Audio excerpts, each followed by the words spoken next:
En 2026, il y a deux façons de savoir si tu as un avenir. Soit tu as une formation professionnelle, soit tu es neurodivergent. Cette phrase, elle a été dite par Alex Karp, PDG de Palantir, l'un des hommes les plus puissants de la planète, mais aussi l'un des hommes les plus détestables. Palantir, c'est une entreprise d'intelligence artificielle qui traite de la donnée à très grande échelle. C'est une entreprise qui travaille avec la CIA, avec l'armée israélienne pendant la guerre à Gaza, avec les services d'immigration américains pour traquer des migrants. Donc imagine-toi un peu les hommes qu'il y a derrière cette entreprise. C'est des hommes très puissants qui façonnent le monde de demain. Et ils ont carrément nommé leur entreprise avec le nom qu'on retrouve, c'est le nom de la pierre de vision dans le Seigneur des Anneaux, la pierre qui permet de tout voir. D'accord, ils se cachent même pas les mecs, ils sont dans un délire d'œil de Sauron. Je préfère être clair avec toi et je vais pas prétendre le contraire pour rendre cette vidéo confortable. Je déteste tout ce que représente cet homme et cette entreprise. Là, on est sur de la surveillance de masse et sur l'optimisation de la guerre par des ingénieurs. Le pire dans tout ça, c'est que le Alex Karp en question, c'est un métis. Il est né d'un père blanc et d'une mère afro-américaine.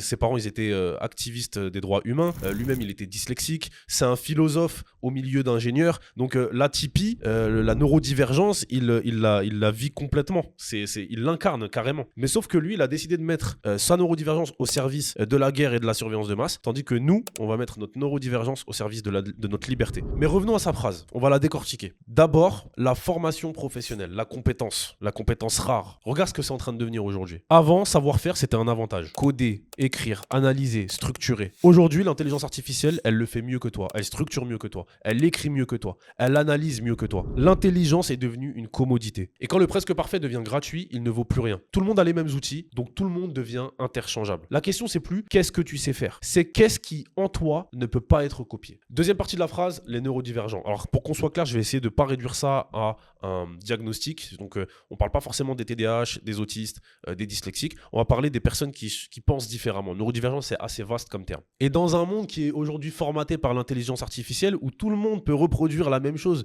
dans une version quasi parfaite, devine qui va faire la différence. Le neurodivergent, celui qui n'a jamais pensé dans les mêmes cases que les autres. C'est le moment pour nous.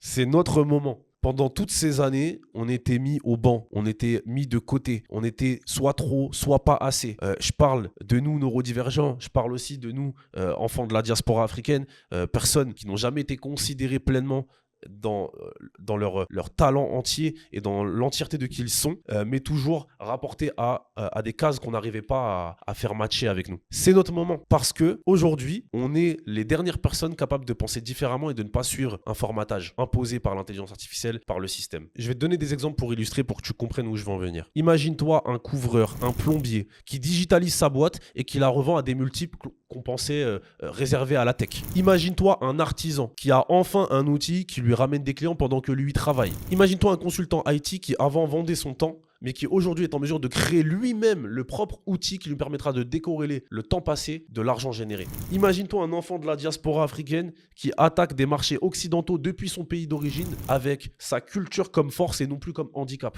Et en face de tout ça, imagine-toi les gens qui ont misé sur le bon diplôme, le bon poste et un plafond de verre au-dessus de la tête qui risque de s'écrouler quand l'IA va voler leur métier. L'époque où il fallait rentrer dans un moule est aujourd'hui en train de mourir. Parce qu'au fond, quand la machine est capable de tout reproduire, la seule chose qu'elle ne pourra jamais reproduire, c'est toi. Ta trajectoire, tes cicatrices, ta vision unique de voir le monde, ton authenticité, ton atypie. On peut apprendre une compétence, mais on ne peut pas apprendre une signature. Ce que tu es ne se télécharge pas. Aucun modèle ne peut être entraîné sur qui tu es réellement. Et à l'époque où l'intelligence devient infinie et gratuite, ta singularité devient ce qui est le plus cher et le plus rare. Maintenant, je vais te dire ce que je crois sincèrement. Je crois sincèrement que l'IA n'est pas là pour nous remplacer. Elle est là pour nous libérer. Encore faut-il savoir quoi lui demander et comment l'utiliser. Je crois sincèrement qu'on peut vivre la vie qu'on veut à condition d'avoir anticipé et bâti des systèmes pour. Pas des systèmes pour être plus productifs, des systèmes pour être plus libre. Un média à toi, des actifs, des infrastructures qui travaillent pendant que tu vis. Parce que le surplus que l'IA va créer va aller droit aux gens qui ont bâti ces systèmes, pas aux autres. Je crois fermement qu'on a tous quelque chose de différent, qu'on a tous une singularité que l'IA ne peut pas remplacer, que l'IA ne peut pas reproduire. Et en 2026, priver le monde de cette singularité, c'est une erreur. Se montrer, c'est pas de l'ego, c'est un devoir quand ça peut profiter aux autres. C'est pour ça que j'ai créé Singularity. C'est aussi pour ça que j'ai fermé mon agence de personal branding. Je te raconte ça dans cette vidéo juste ici. Je veux plus parler de viralité généralité. Je veux parler d'humain à humain et de comment, avec ces nouvelles technologies, on peut se permettre non pas de juste courir après l'argent et de scaler des choses qui n'ont pas de sens, mais construire quelque chose qui nous ressemble, qui nous permet de vivre la vie que l'on souhaite. Il y a une liste d'attente, le lien est dans la description. Si tu t'es reconnu dans cette vidéo, n'hésite pas à la rejoindre. On se retrouve dans une prochaine.